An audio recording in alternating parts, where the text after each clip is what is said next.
It's all too normal to want to spend time alone. It might be tempting to escape away from it all given the enormous strains of daily living. For some people, even a week-long vacation is insufficient, but for others, even a month or a year won't do. It may take decades in certain situations. One man did not settle with a week's leave from work. He felt he wanted to escape society and its constraints. Rather, he lived in hiding for over 3 decades. Upon his eventual discovery, his account was not believed by anyone. Welcome to USA Stories channel. Do not forget to subscribe and activate the bell button to receive all new updates.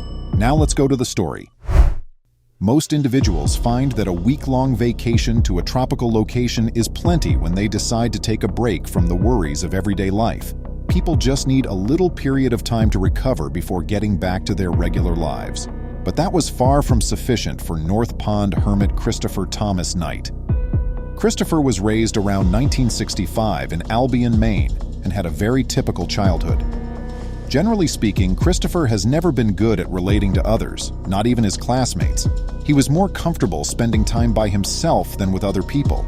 Though he probably kept to himself, he was intelligent, and it appeared that his future was bright. But in 1986, just as everything in his life seemed to be falling into place, Christopher fled everything. He didn't even inform his family or his job what he was doing since he was so desperate to be away from civilization. In fact, not even he knew where he was heading without a map or compass. Christopher drove aimlessly for a while before getting out of his green Subaru and left the keys in the ignition. Equipped with a sleeping bag and a tent, he set off on his journey into the unknown. The only issue was that he had no prior experience camping or living in the woods. For his first 2 weeks, all he did was walk through the woodlands of Maine, but he soon learned how unprepared he'd been, particularly with regard to obtaining food. Berries were tougher to obtain than imagined, so he was compelled to consume them because he had no hunting weapons. Eventually, Christopher recognized that in order to get food when the occupants were away, he would have to break into surrounding cottages. He first largely stole from their gardens in the hopes that they would mistakenly believe that a wild animal had taken their produce.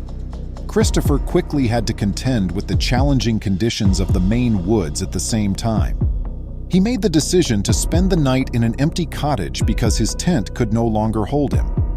He made the decision to sleep outside from that point on, regardless of the weather, since he was too scared the owners would come back to discover him. Eventually, Christopher was able to locate a place to stay. He knew no one would ever just happen to stumble upon it because he was so far from the usual route. He soon started to completely accept the solitary life he had chosen for himself. He tried his best to be silent at all times after building a home out of concern that someone might possibly hear him. Christopher would frequently break into nearby cabins to take whatever food and beverages he could. He become a proficient and cunning thief over time. The man who used to install alarm systems for a living was unmatched by even the most sophisticated residences. He would sometimes steal extra keys so he could enter their house more easily the following time, but he would only dare to enter when he was positive that no one was there. Christopher always made careful to take only what he needed. Any overt movements would undoubtedly reveal him. He primarily drank Mountain Dew drink, chocolate bars, and snack cakes. In this manner, he could prevent himself from becoming too thin and giving in to the weather. But he had to keep his shelter intact, so he stole jackets, tarps, and blankets whenever he could. Eating wasn't his only worry. In addition to reading, he also stole magazines so he could tear out the pages, place them on the ground, and absorb any moisture.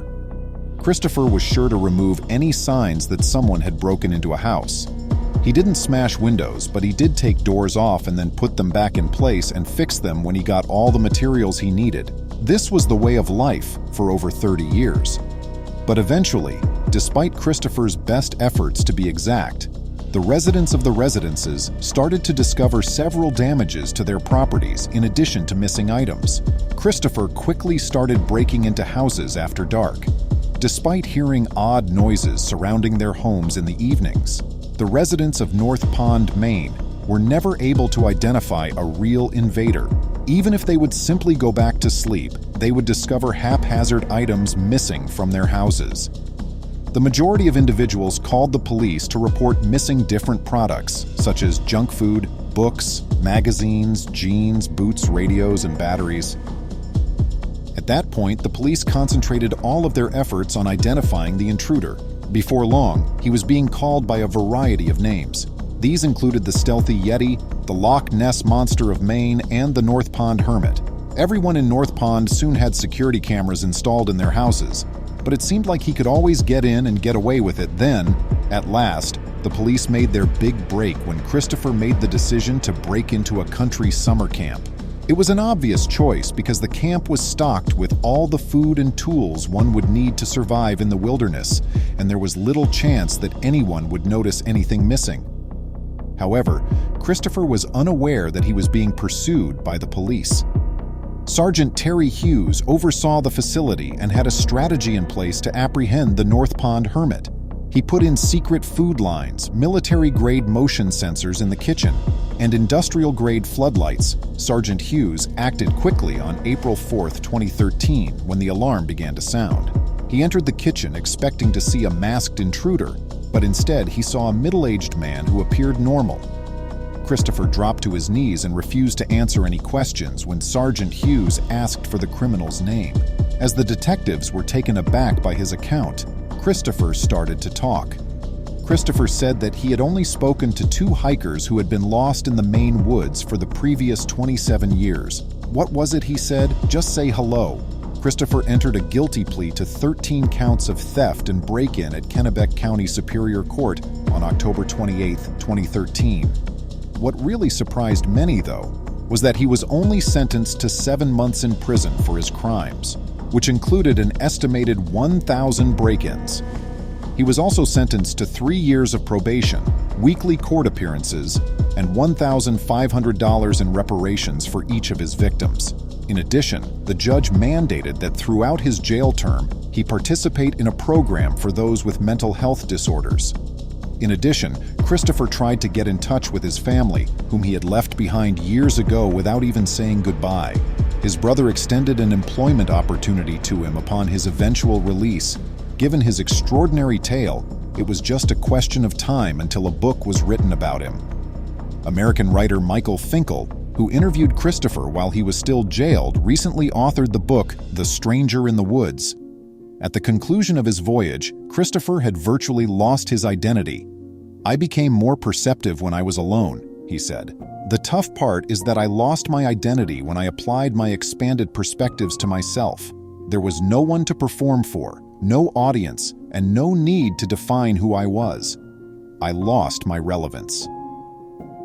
Although Christopher's motivation for seeking such intense seclusion may never be known, his tale is intriguing.